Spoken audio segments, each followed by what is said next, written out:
સુરતમાં diamond worker union દ્વારા નવતર પ્રયોગ રત્ન કલાકારો આપઘાત ન કરે તે માટે હેલ્પલાઇન શરૂ કર્યો છે। આ અંગે સરકારમાં આર્થિક મદદ માટે અનેક રજૂઆતો છતાં પરિણામ શૂન્ય રહ્યું છે।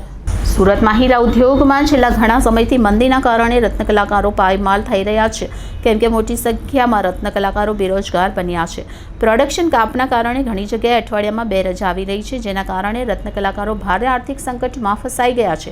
એક તરફ મોંઘવારી સતત વધી રહી છે, ત્યારે રત્ન કલાકારોના પગાર વધવાને બદલે સતત ઘટી રહ્યા છે, જેના કારણે કારીગરોને ઘર ગુજરાન ચલાવવામાં ભારે હાલાકી ભોગવવી પડી રહી છે અને છેલ્લે કારીગરો હારી થાકી અને આપઘાત કરી રહ્યા છે। ત્યારે રત્ન કલાકારોને આપઘાત કરતા અટકાવવા માટે અભિયાન શરૂ કરવામાં આવ્યું છે।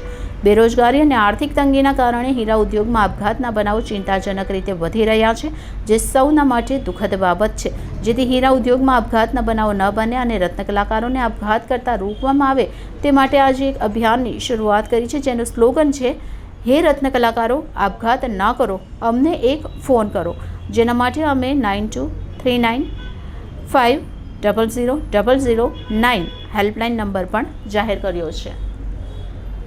जी भाई, जो हेल्पलाइन नंबर शुरू करा जो कई प्रकारे मदद करशे रत्न कलाकारों ने। छेल्ला 16 महीनानी अंदर 60 થી વધારે રત્ન કલાકારોએ ખાલી સુરતમાં સુસાઇડ કર્યા છે। સરકારને વારંવાર વિનંતી કરવા છતાં કે આર્થિક પેકેજ અને રત્ન કલાકારો જે સુસાઇડ કરે છે એમના પરિવારને આર્થિક મદદ જાહેર કરો, પરંતુ સરકાર કુંભકર્ણની નિંદ્રામાં હોય એવું અમને લાગી રહ્યું છે। માટે અમે ડાયમંડ વર્કર યુનિયનની ટીમ દ્વારા એક હેલ્પલાઇન નંબર જાહેર કર્યો છે કે આત્મહત્યા ન કરો, સીધો અમને ફોન કરો। અમારો હેલ્પલાઇન નંબર છે 9235500009। આ નંબર ઉપર સુરતની અંદર જે કઈ રત્ન કલાકારોને પ્રોબ્લેમ હશે એ પ્રોબ્લેમનું નિરાકરણ કરવામાં આવશે। જે કઈ પ્રોબ્લેમ હશે એને અમે ડાયમંડ વર્કર યુનિયનની ટીમ મળી અને સમસ્યાઓનું સમાધાન કરીશું અને આત્મહત્યા અટકાવવાનો અમારો આ નવતર પ્રયાસ છે।